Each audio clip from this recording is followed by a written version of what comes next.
नमस्कार। Narayana UPSC radio में आपका स्वागत है। आज हम भारत और यूनाइटेड किंगडम के बीच हुए एक काफ़ी अहम रक्षा समझौते पर थोड़ी गहराई से बात करेंगे। हमारे पास कई खबरें हैं इस पर और हम कोशिश करेंगे कि इसकी जो मुख्य बातें हैं वो सामने लाएं। तो चलिए शुरू करते हैं। ये जो सौदा है ये है 350 मिलियन पाउंड का। डॉलर में देखें तो करीब 468 मिलियन डॉलर। ये आखिर है किस बारे में? हाँ, ये सौदा असल में भारतीय सेना के लिए है। यूके में बनी मिसाइलें खरीदी जा रही हैं। अच्छा। और एक खास बात यह है कि ये समझौता तब हुआ जब ब्रिटिश प्रधानमंत्री कियर स्टारमर पहली बार भारत आए थे। उनके साथ करीब 125 बिजनेस लीडर्स का एक बड़ा ग्रुप भी था, तो ये विजिट काफी अहम थी। हाँ बिल्कुल। अच्छा, तो ये मिसाइलें कौन सी हैं? ये क्या नाम है इनका? इनका ऑफिशियल नाम तो लाइट वेट मल्टीरोल मिसाइल्स है, LMM कहते हैं, लेकिन ज्यादातर लोग इन्हें मार्टलेट्स के नाम से जानते हैं। मार्टलेट्स, ये नाम कुछ अजीब सा है। हाँ, दिलचस्प है। मार्टलेट एक तरह का पौराणिक पक्षी है। कहते हैं उसके पैर नहीं होते, वो कभी जमीन पर नहीं उतरता, हमेशा उड़ता रहता है। अच्छा। और इन मिसाइलों को थेल्स एयर डिफेंस ने बनाया है, बेलफास्ट उत्तरी आयरलैंड में। क्या बात है, वाकई दिलचस्प नाम है। अच्छा, तो ये मिसाइलें करती क्या है? मतलब इनकी खासियत क्या है? देखिए, ये काफ़ी वर्सेटाइल हैं। मल्टी रोल जैसा नाम से ही पता चलता है। इन्हें आप हवा से सतह, हवा से हवा, सतह से हवा और सतह से सतह, मतलब चारों तरीकों से इस्तेमाल कर सकते हैं। चारों तरीकों से? जी हाँ।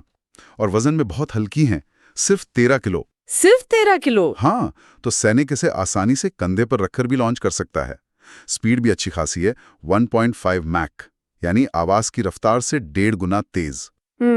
और रेंज है करीब 6 किलोमीटर तक। 6 किलोमीटर की रेंज? और निशाना कैसे साधती हैं ये? कोई खास टेक्नोलॉजी है? हाँ, इनमें लेजर बीम गाइडेंस तकनीक इस्तेमाल होती है। Laser beam guidance? जी, मतलब लॉन्च होने के बाद मिसाइल एक लेजर बीम को फॉलो करती हुई अपने टारगेट तक जाती है। इससे निशाना बहुत सटीक लगता है, खासकर छोटे, तेजी से मूव करने वाले टारगेट्स के लिए। जैसे कि ड्रोन या हल्के बख्तरबंद वाहन? बिल्कुल, ड्रोन्स, हल्के बख्तरबंद वाहन, हेलीकॉप्टर, इन सब के खिलाफ ये बहुत कारगर हैं। और क्या ये मतलब पहले भी कहीं इस्तेमाल हुई हैं या भारत ही इन्हें पहली बार ले रहा है? नहीं, ये पहले से ऑपरेशनल हैं। ब्रिटिश सेना तो इन्हें 2019 से इस्तेमाल कर रही है। अच्छा। और सबसे बड़ी बात, यूक्रेन भी इन्हीं मार्टलेट मिसाइलों का इस्तेमाल कर रहा है रूस के खिलाफ चल रहे संघर्ष में। ओह, तो ये बैटल प्रूवन है एक तरह बिल्कुल, से। युद्ध क्षेत्र में परखी हुई तकनीक है ये। और जैसा मैंने कहा, इनको लॉन्च करना भी आसान है, कंधे से, ट्राइपॉड से या किसी गाड़ी पर लगाकर भी। ये जानना तो बहुत जरूरी है कि ये जंग में आजमाई जा चुकी हैं। चलिए अब इसके असर पर आते हैं। भारत के लिए सौदे का क्या मतलब है रणनीतिक तौर पर? देखिए, भारत के लिहाज से ये डील वायु रक्षा कवच को मजबूती देगी, खासतौर पर कम ऊंचाई पर उड़ने वाले खतरों के खिलाफ, जैसे ड्रोन्स। हाँ। ये आजकल ये खतरा बढ़ता जा रहा है, हाँ, ये तो है। तो ये क्षमता बहुत जरूरी है। और ये सरकार की आत्मनिर्भर भारत की जो सोच है उससे भी कहीं ना कहीं जुड़ती है। वो कैसे?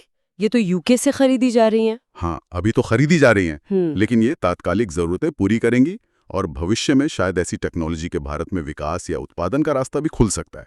ये उस दिशा में एक कदम हो सकता है। समझ गई। ये तो हुई भारत की बात, लेकिन यूके को इससे क्या मिल रहा है? जाहिर है उनके लिए भी ये अहम होगा। बिल्कुल, यूके के लिए भी ये बड़ा सौदा है। सीधा फायदा तो उनके डिफेंस इंडस्ट्री को है। थेल्स की जो बेलफास्ट यूनिट है उसे बड़ा बूस्ट मिलेगा। कहा जा रहा है कि अकेले नॉर्दर्न आयरलैंड में 700 से ज्यादा नौकरियां बचेंगी या बनेंगी इससे। 700 नौकरियां? ये तो काफी बड़ा आंकड़ा है।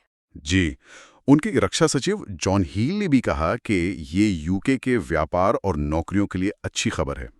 और ये भारत के साथ यूके की जो बढ़ती हुई स्ट्रैटेजिक पार्टनरशिप है उसको भी दिखाता है। अच्छा। बल्कि एक बात और है, कई जानकार इसे मतलब दोनों देशों के बीच एक और बड़ी, ज्यादा कॉम्प्लेक्स हथियार साझेदारी की तरफ पहला कदम मान रहे हैं। एक बड़ी साझेदारी। हाँ, जिसपे अभी बातचीत चली रही है। और इसी विजिट के दौरान एक और समझौता हुआ है नौसेना के जहाजों के लिए इलेक्ट्रिक प्रोपल्शन सिस्टम पर सहयोग बढ़ाने का। ओह, तो ये सिर्फ मिसाइलों तक ही सीमित नहीं है? नहीं, ये एक बड़े कैनवस का हिस्सा लग रहा है। तो अगर हम सारी बात को समेटें तो ये सौदा भारत को एडवांस्ड मार्टलेट मिसाइलें दे रहा है जो युद्ध में परखी जा चुकी हैं, यूके की डिफेंस इंडस्ट्री और नौकरियों को सहारा दे रहा है, और सबसे बढ़कर ये भारत और यूके के बीच गहरे होते रक्षा और रणनीतिक रिश्तों का एक सबूत है। आपने बिल्कुल सही समझा। ये सिर्फ एक खरीद फरोख्त का मामला नहीं है, ये दिखाता है कि दोनों देश कैसे एक दूसरे के करीब आ रहे हैं, शायद साझा हितों और चुनौतियों को देखते हुए। और हाँ, श्रोताओं के लिए एक सवाल छोड़ जाते हैं। ये जो भविष्य की व्यापक जटिल हथियार साझेदारी की बात हो रही है, जिसके लिए ये मिसाइल डील शायद एक पहला कदम है, इसमें आगे चलकर और कौन-कौन सी रक्षा तकनीकें या सहयोग के पहलू शामिल हो सकते हैं, इस पर सोचना काफी दिलचस्प होगा।